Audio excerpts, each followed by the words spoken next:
Hi, welcome to Family Recipe. My name is Anne, and today we're making spaghetti and meatballs.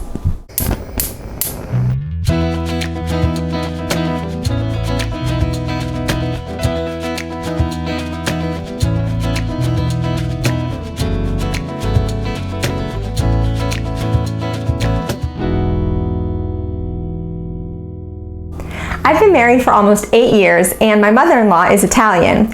Spaghetti sauce and meatballs is a staple recipe in my husband's family. So as soon as we got married, I had to learn how to make it. I have about 3 tablespoons of olive oil in a pot on the stove over medium heat.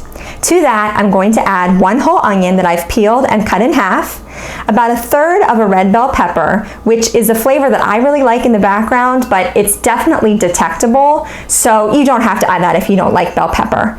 I have 2 whole carrots that I didn't even peel. I washed them and I just chopped them up into chunks, and that's going to help balance out the acidity of the tomatoes in the sauce.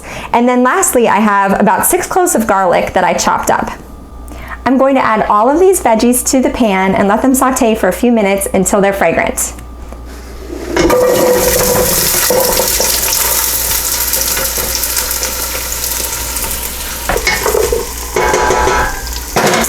I've been sauteing the veggies for a few minutes and the kitchen smells amazing. I love the smell of cooking garlic and onions. Garlic was not something that I grew up eating because my dad was an orthodontist. So he asked my mom to never ever cook with garlic because leaning over his patients, he didn't want to have garlic breath. So hence the 6 cloves of garlic in the spaghetti sauce. To the vegetables, I'm adding 2 28-ounce cans of tomato sauce and 2 28-ounce cans of tomato puree.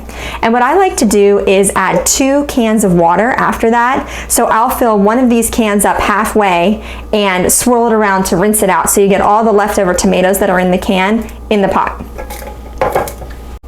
The last thing we have to add to the sauce before it simmers for the afternoon are the spices. So I'm going to add 3 dried bay leaves, about 1 tablespoon of dried basil, about 1 tablespoon of dried parsley, and you can definitely use fresh herbs if you have them on hand.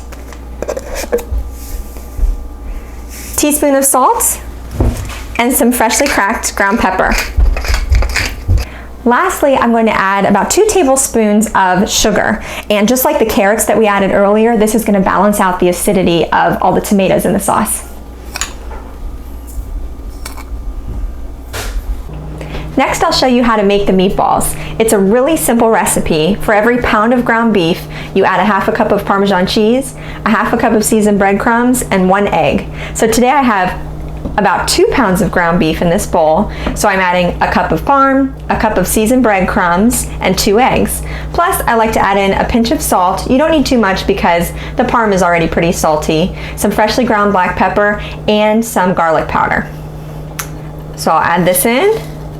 I'll add in my 2 eggs, and then I like to mix my meatballs by hand. So I'll do that and roll them into meatballs that are about, I would say, a little larger than a golf ball because they'll shrink down a little bit. I use 80-20 ground beef, which means 80% lean, 20% fat. So they'll shrink down a little bit as they cook, but that'll make them really tender as they simmer in the sauce all day.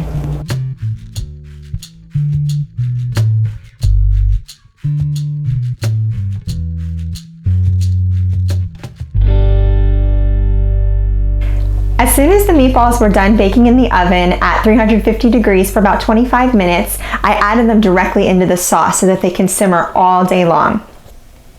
Sometimes I like to add sweet Italian sausage links along with my meatballs. You can also throw in what's called a soup bone, which you can find in your meat department at your grocery store, but you definitely want to add meat into your sauce. It gives it an incredible flavor.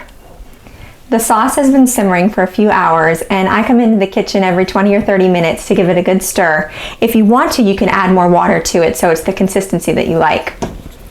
Let's give it a taste. It is perfect. But at this point, if you want to add a little more salt or any other seasonings, go for it. Another optional but decadent touch is to add a couple tablespoons of butter and some grated Parmesan cheese right before you serve the sauce. We're ready to eat this delicious sauce. Thank you for cooking with me in my kitchen. I'll see you next time for another family recipe.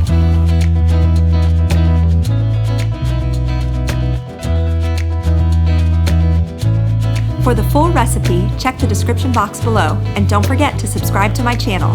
Thanks for joining me in my kitchen.